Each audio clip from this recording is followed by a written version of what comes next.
देखिए राजा परीक्षित का जन्म कैसे हुआ।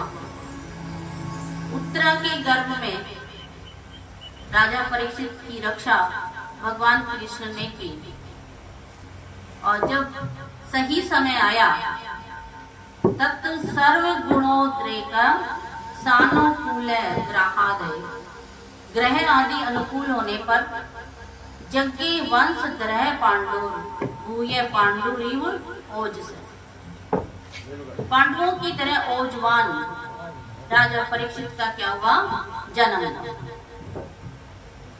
बोलिए कृष्ण कन्हैया लाल। तो राजा परीक्षित के जन्म के समय अभी भी आप देखिए आजकल के जो बच्चे हैं वो लगभग ऑपरेशन से होते हैं, सर्जरी के द्वारा। तो अब भी क्या करते हैं कि कोई अच्छा मुहूर्त हो या फिर नक्षत्र ठीक हो, मूल शांत हो चुके हों, ऐसे समय पर हम ये चाहते हैं कि हमारे घर में बच्चा जन्म ले। तो सारे ग्रह नक्षत्र क्या हो गए थे, ठीक थे। उस समय राजा परीक्षित का जन्म। तो युधिष्ठिर जी ने उनके लिए गुरुओं को बुलाया और उनके बारे में पूछा।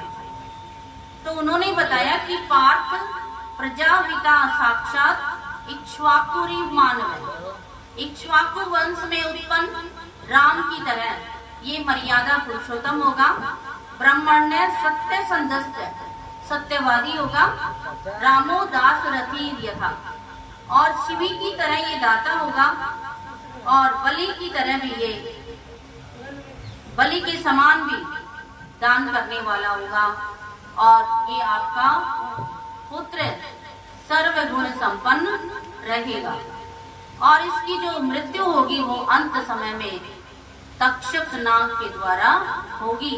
उस समय भी ये भक्ति पाठ पूजा में लीन होगा और तक्षक नाग इसको डसेगा नहीं और इनकी मुक्ति भगवान के धराधाम में ये जाएगी। बोलिए कृष्ण कन्हैया लाल, सावरिया सरकार की। राजा परीक्षित का जन्म हो चुका था और इधर से विदुर जी आते हैं। विदुर जी ने मैत्रेय जी से सारी कथा सुनी, क्योंकि भगवान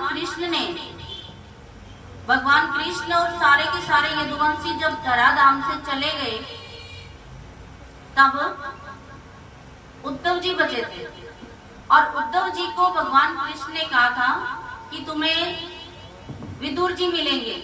विदुर जी से कहना कि जितना भी ज्ञान सुनना है वो मैत्रेय जी से सुने। तो विदुर जी कौन है? पांडवों के चाचा। और ये मैत्रेय जी से सारा ज्ञान सुन करके आए। जब ये राजसभा में आए तो उस समय युधिष्ठिर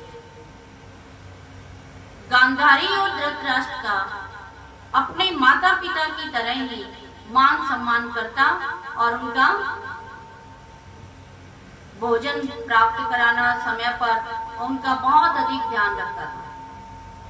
जब वो आए विदुर जी तो युधिष्ठिर जी बड़े प्रसन्न हुए और उन्होंने पूछा कि चाचा जी तीर्थ यात्रा में आपने क्या क्या देखा, कहाँ कहाँ किससे मिले, पूरा चित्रण कीजिए।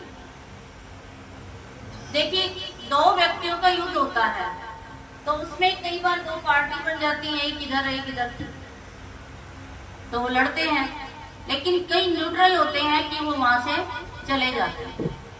विदुर जी ने देखा कि मेरी बात को कोई मान नहीं रहा और उनको तो 100 साल के लिए एक मांडव ऋषि हुए थे, उनका श्राप मिला था, इसलिए यमराज से ये तो इनको धरती पर जन्म लेना पड़ा।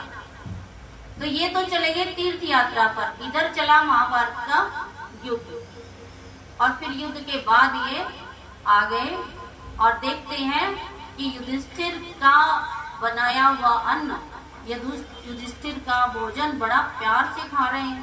कौन? गांधारी और धृतराष्ट्र। तब विदुर जी ने बताया कि भाई जिनको तूने लाक्षागृह में आग लगाकर जलाने का प्रयास किया, खीर में जहर मिलाकर मारने का प्रयास किया, आज तुम बड़ी खुशी से इन्हीं का भोजन कर रहे हो जिन्होंने तुम्हारे साथ इतने अत्याचार किए। तुमने इनके साथ और तुम इन्हीं का भोजन करते हो, बड़ी खुशी व्यक्त कर रहे हो, बड़े प्रसन्न हो रहे हो। तो भगवान विदुर जी ने समझाया उनको कि आपका अब ये अंतिम समय नजदीक आ चुका है और आप क्या करें, अपने प्रयाण का प्रयास करें। तो जब अगले दिन प्रातः काल हुआ और उस समय मैत्रेय जी से मिलकर के जब विदुर जी आए तो भगवान श्री कृष्ण भी धराधाम से जा चुके थे, परंतु उन्होंने युधिष्ठिर को ये बात नहीं बताई। कई बार ऐसा होता है, सत्यम बुरियात प्रियम बुरियात, सच बोलना चाहिए, प्रिय बोलना चाहिए, न बुरियात सत्यम अप्रियम, अप्रिय सत्य नहीं बोलना चाहिए। अब किसी का कोई दुर्घटना घट गई और आके सीधा घर में उनके ऐसे बता दो तो वो क्या हो जाएंगे, एकदम दुखी हो जाएंगे। तो एकदम से अप्रिय घटना को नहीं बताना चाहिए। ये हमारे शास्त्रों में लिखा हुआ है कि अप्रिय बात को हम थोड़ा घुमा फिरा करके बताते हैं। तो विदुर जी के कहने से अगले दिन प्रातःकाल गांधारी, युधिष्ठिर और विदुर जी भी साथ में ही चले गए उत्तर की तरफ अपने इस शरीर को त्यागने के लिए। जब वो आगे जैसे ही बढ़ते हैं, आगे जाते हैं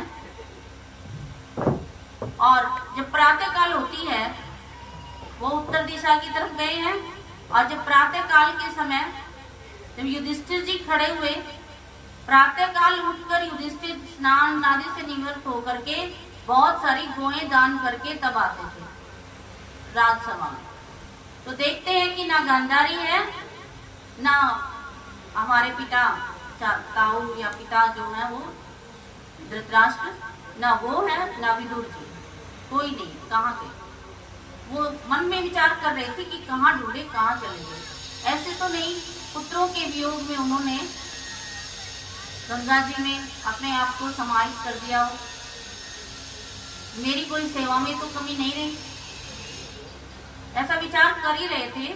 उसी समय नारद जी आ जाते हैं और नारद जी बताते हैं कि आपके माता पिता और आपके चाचा हिमालय की पहाड़ियों की तरफ गए हैं और वहीं पर आज से 5वें दिन अपने प्राणों का त्याग कर देंगे।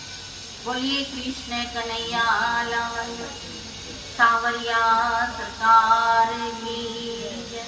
Shrimad Narayan Narayan Narayan. Please subscribe, like, and share.